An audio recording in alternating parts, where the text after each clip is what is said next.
ಇತ್ತೀಚಿನ ಸಂಚಿಕೆಗಳನ್ನು ಜಾಹೀರಾತಿನ ಕಿರಿಕಿರಿ ಇಲ್ಲದೆ ನೋಡಿ.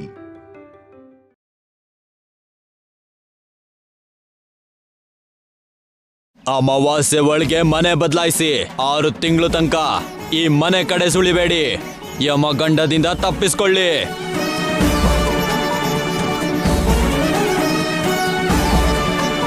ಕ್ಷಮಿಸಿ ಅಮ್ಮ. ಯಮಗಂಡ ಇರೋ ಮನೆಯಲ್ಲಿ ಭಿಕ್ಷೆ ಸ್ವೀಕರಿಸಿ. ನಮ್ಗೆ ಅಭ್ಯಾಸ ಇಲ್ಲ.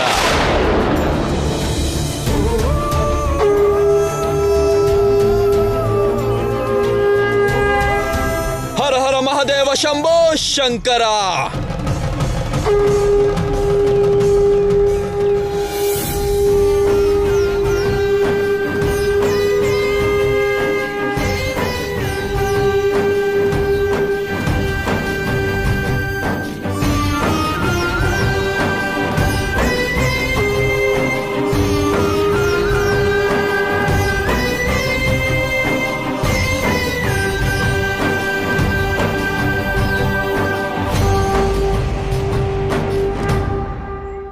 ಅತ್ತೆ ಮುಖ ಚೆನ್ನಾಗಿ ಬಾಡಿದೆ, ಅಂದ್ರೆ ಸೀನ್ ವರ್ಕೌಟ್ ಆಗಿದೆ.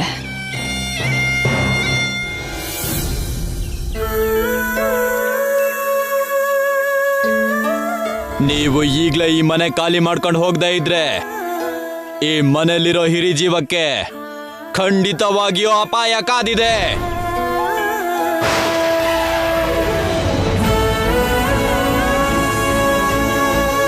ಆ ಸ್ವಾಮೀಜಿ ಹೇಳ್ದ ಹಾಗೆ ಈ ಮನೆ ಖಾಲಿ ಮಾಡೋದ್ ಬಿಟ್ಟು ಬೇರೆ ದಾರಿ ಇಲ್ವಾ? ಗ್ರಹ ಬಲ ವೀಕ್ ಆಗಿದ್ದಕ್ಕೆ ಮನೇಲಿ ಇಷ್ಟು ಅನರ್ಥ ಆಗ್ತಿರ್ಬೋದಾ? ನನಗೂ ಹಾಗೆ ಅನ್ನಿಸ್ತಿದೆ ಐಶ್ವರ್ಯ. ಮಾವ ನೋಡಿದ್ರೆ ಹೀಗೆ ಮಂಚ ಹಿಡ್ದಿದ್ದಾರೆ. ಅಖಿಲ್ ಶ್ಯಾಮ ಮನೆ ಬಿಟ್ಟು ಹೋಗಿದ್ದಾರೆ. ಅತ್ತೆ ಆರೋಗ್ಯ ಹಾಳಾಗಿ ಆಸ್ಪತ್ರೆ ಸೇರ್ಬೇಕಾದ ಪರಿಸ್ಥಿತಿ ಬಂತು. ಈ ಥರ ಎಲ್ಲ ನಡೆಯೋದಿಕ್ಕೆ ಅದೇ ಕಾರಣ ಇರಬಹುದು ಅನ್ನಿಸ್ತಿದೆ. ನೀವೇನು ಹೇಳ್ತೀರಾ ಅತ್ತೆ? ಅತ್ತೆ ಆದ್ರೂ ಏನ್ ಹೇಳ್ತಾರೆ? ಇಷ್ಟು ಅನರ್ಥ ಆದ್ಮೇಲೆ ಈ ಮನೇಲಿ ಇರ್ಬೇಕು ಅಂತಾರ ಏನು? ಮಾವಂಗಿಂತನೂ ನಮ್ಗೆ ಮನೆ ಮುಖ್ಯ ಆಗಲ್ವಲ್ಲ. ಮನೆ ಬದಲಾಯಿಸೋಣ ಅಂತಾನೆ ಹೇಳ್ತಾರೆ ಅತ್ತೆ, ಅಲ್ವಾ ಅತ್ತೆ? ಅದಲ್ದೆ ಇನ್ನೇನ್ ಮಾಡಕ್ಕಾಗತ್ತಮ್ಮ. ಈಗಿಂದೀಗ್ಲೇ ನಮಗೆ ಮನೆ ಎಲ್ ಸಿಗತ್ತಮ್ಮ?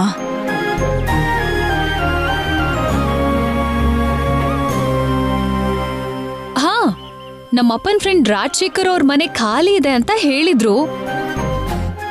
ಅತ್ತೆ, ಒಂದ್ಸಲ ಅವ್ರ ಹತ್ರ ಮಾತಾಡು ಅಂತೀರಾ? ಬೇಗ ಮಾತಾಡಮ್ಮ. ಹಾ ಸರಿ. ಮನೆ ಬದಲಾಯಿಸೋದಕ್ಕೆ ನನಗಿಂತ ನಿಮ್ಗೆ ಅರ್ಜೆಂಟ್ ಇದೆ.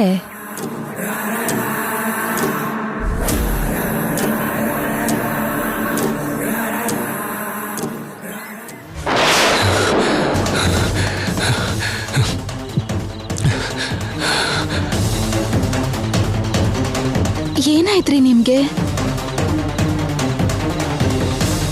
ಶ್ಯಾಮ, ಮಮ್ಮಿಯವ್ರು ಇದ್ದಿದ್ದ ಮನೆನ ಇದ್ದಕ್ಕಿದ್ದಂಗೆ ಸೇಲ್ ಮಾಡಿ ಮನೆ ಬಿಟ್ಟು ಹೊರಟು ಹೋದ್ರಂತೆ. ಎಲ್ಲಿಗೆ ಹೋದ್ರೋ ಗೊತ್ತಾಗ್ತಿಲ್ಲ. ವಿಚಿತ್ರವಾದ ಕನ್ಸು ಬಿತ್ತು. ಹಾಗೆಲ್ಲ ಏನಾಗಲ್ಲ ಬಿಡ್ರಿ.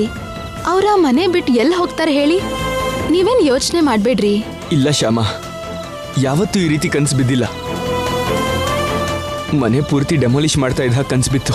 ಹಾಗಾದ್ರೆ ಒಂದ್ ಕೆಲ್ಸ ಮಾಡಿ, ನಾಳೆ ಬೆಳಿಗ್ಗೆನೆ ಆ ಮನೆಗೆ ಹೋಗಿ ದೂರದಲ್ಲೇ ಇದ್ದು ಅವ್ರನ್ನ ನೋಡ್ಕೊಂಡ್ ಬನ್ನಿ. ಈಗ ಮಲ್ಕೊಳ್ರಿ.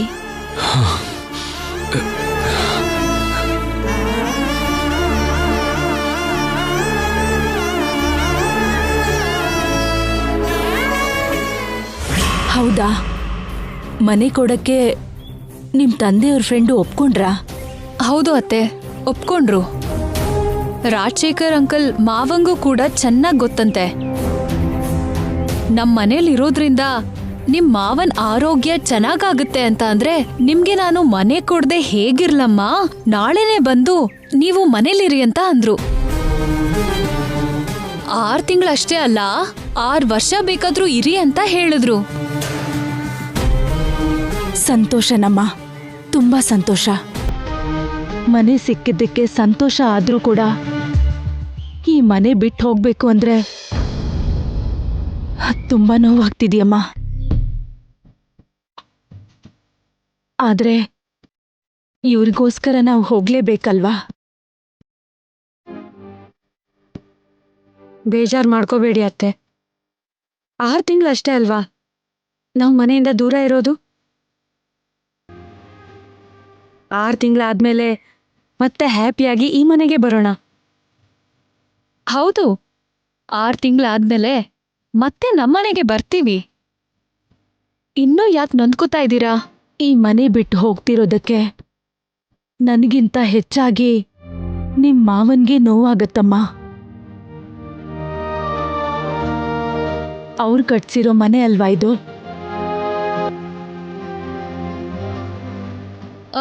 ಅತ್ತೆ, ಪ್ಯಾಕರ್ಸ್ ಕಂಪ್ನಿಯವ್ರ ಹತ್ರ ಕೂಡ ಮಾತಾಡಿದ್ದೀನಿ. ಬೆಳಗ್ಗೆ ಆ ಕಂಪ್ನಿಯವರು ಬಂದು ವಸ್ತುಗಳನ್ನೆಲ್ಲ ಪ್ಯಾಕ್ ಮಾಡಿ ನಮಗೆ ಅಗತ್ಯ ಇರೋದನ್ನೆಲ್ಲ ಶಿಫ್ಟ್ ಮಾಡ್ತಾರೆ.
ಮಾವನ್ ಕೈಲಿ 3 ಗಂಟೆ ಹಾಕಿಸ್ಕೊಂಡು ಸೆರಗ್ ಹೊದ್ಕೊಂಡು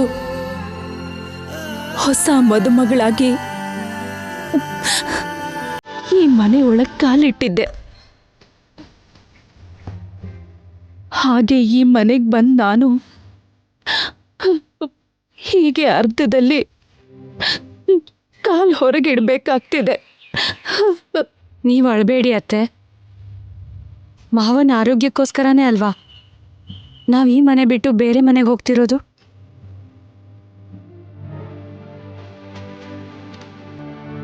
ಮಾವನ್ ಆರೋಗ್ಯ, ಮಾವನ್ ಪ್ರಾಣಕ್ಕಿಂತ ಈ ಮನೆ ನಮ್ಗೇನ್ ಮುಖ್ಯ ಅಲ್ವಲ್ಲ ಅತ್ತೆ.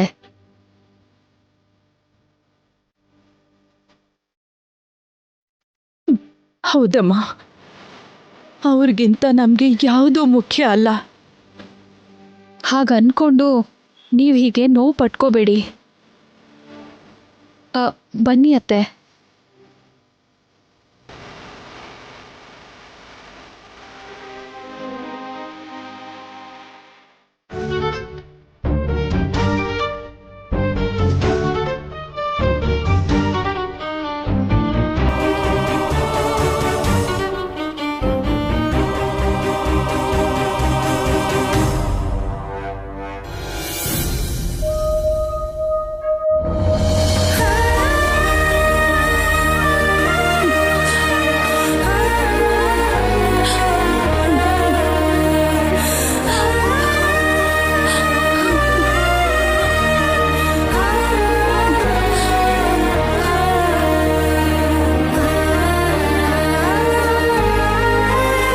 ಬನ್ನಿ ಅತ್ತೆ.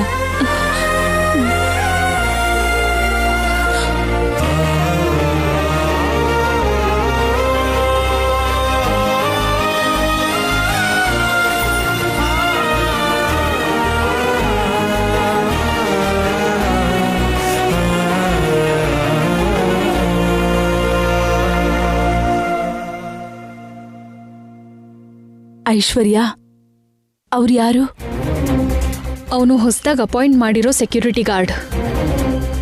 ನಾವ್ಯಾರೂ ಮನೇಲಿರಲ್ವಲ್ಲ, ದಿನ ಕ್ಲೀನ್ ಮಾಡಿಸಿ ಮನೆ ಕಾಯ್ತಿರ್ತಾನೆ. ನಾವು ಮನೇಲಿ ಇಲ್ಲದೆ ಇದ್ರೂ ಮನೇನ ಹುಷಾರಾಗಿ ನೋಡ್ಕೋಬೇಕಲ್ಲ. ನೀವು ಕಾರಲ್ಲಿ ಕೂತ್ಕೊಳ್ಳಿ ಅತ್ತೆ.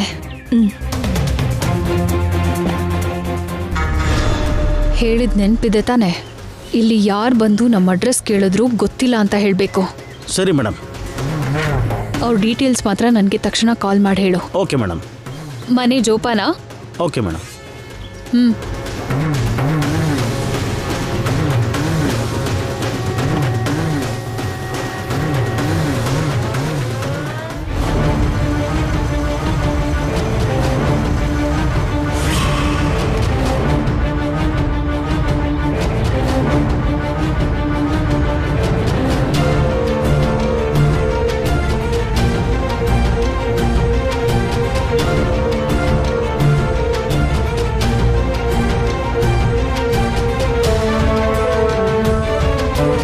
ಏನಿದು, ಮನೇಲಿ ಯಾರೂ ಇದ್ದಂಗೆ ಕಾಣ್ತಾ ಇಲ್ಲ.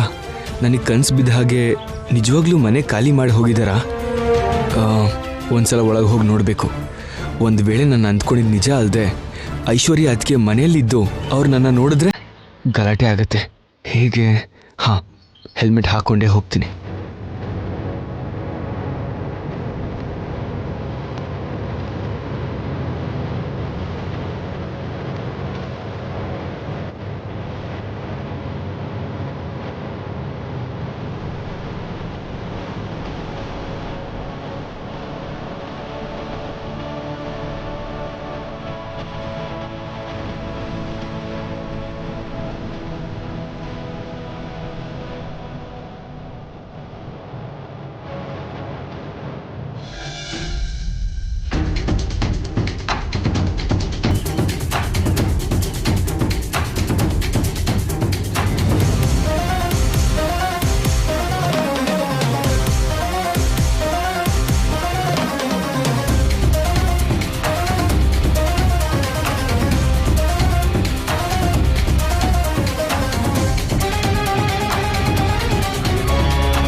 ಕೊನೆ ತುಮ್ ಈ ಮನೆಯವ್ರು ಯಾರೂ ಇಲ್ವಾ? ಅವರು ಮನೆ ಖಾಲಿ ಮಾಡಿ ಹೊರಟೋದ್ರು.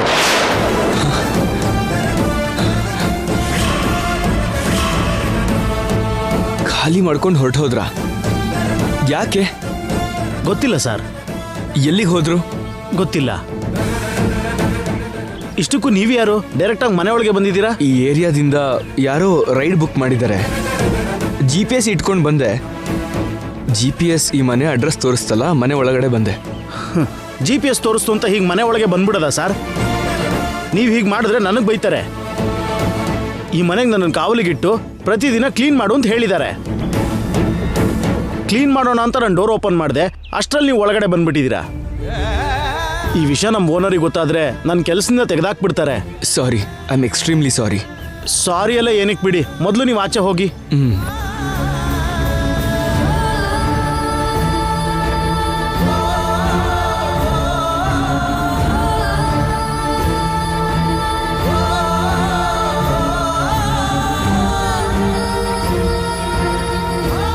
ಹೋಗಿ ಸರ್.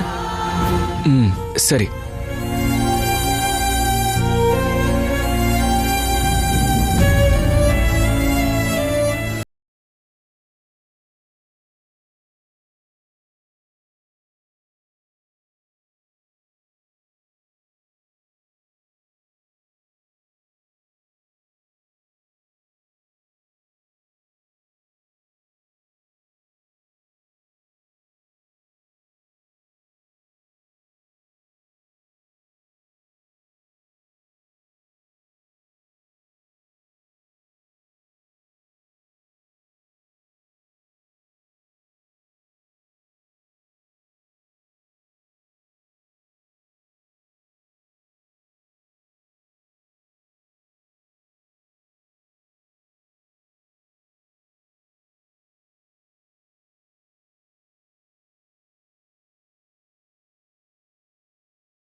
ಏನಾಯ್ತ್ರಿ?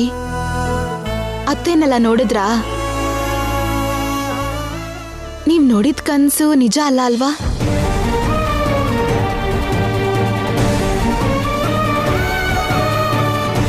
ಏನಾಯ್ತ್ರಿ ನಿಮ್ಗೆ?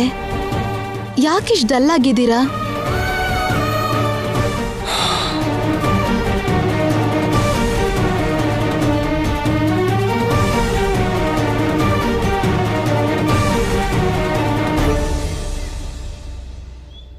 ಕನಸು ನಿಜ ಆಯಿತು ಶ್ಯಾಮ.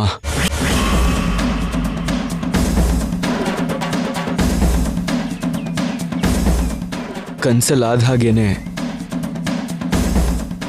ಮಮ್ಮಿಯವರು ಮನೆ ಖಾಲಿ ಮಾಡ್ಕೊಂಡು ಹೋಗಿದ್ದಾರೆ. ಮನೆ ಖಾಲಿ ಮಾಡ್ಕೊಂಡು ಹೋದ್ರಾ? ಹೌದು ಶ್ಯಾಮ. ಯಾಕೆ ಖಾಲಿ ಮಾಡಿದ್ರಂತೆ? ಗೊತ್ತಿಲ್ಲ. ಎಲ್ಲಿಗೆ ಹೋದ್ರಂತೆ? ಗೊತ್ತಿಲ್ಲ. ಎಲ್ಲಿಗೆ ಹೋದ್ರೋ ಗೊತ್ತಿಲ್ಲ. ಯಾಕೆ ಖಾಲಿ ಮಾಡಿದ್ರೋ ಗೊತ್ತಿಲ್ಲ. ಏನೂ ಗೊತ್ತಿಲ್ಲ. ಅತ್ತೆ ಆ ಮನೇನ ಖಾಲಿ ಮಾಡ್ಕೊಂಡು ಹೋಗಿದ್ದಾರೆ ಅಂದ್ರೆ ನನಗೆ ನಂಬಕ್ಕೆ ಆಗ್ತಿಲ್ಲ.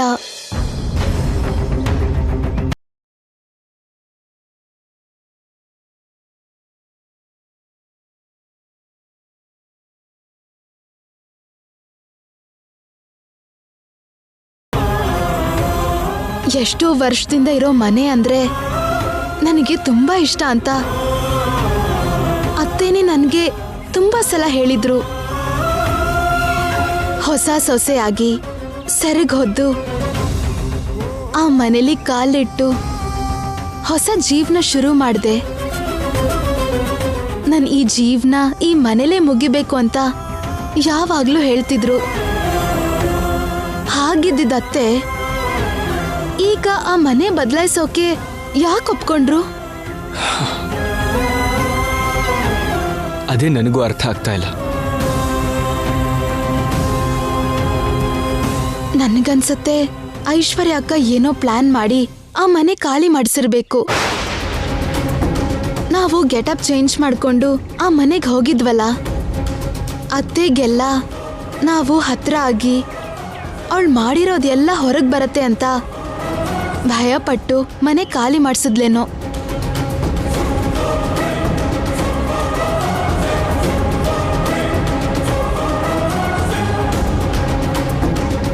ಹಾಗೆ ಆಗಿರತ್ತೆ ಶ್ಯಾಮ, ಖಂಡಿತವಾಗ್ಲೂ ಹಾಗೆ ಆಗಿರತ್ತೆ.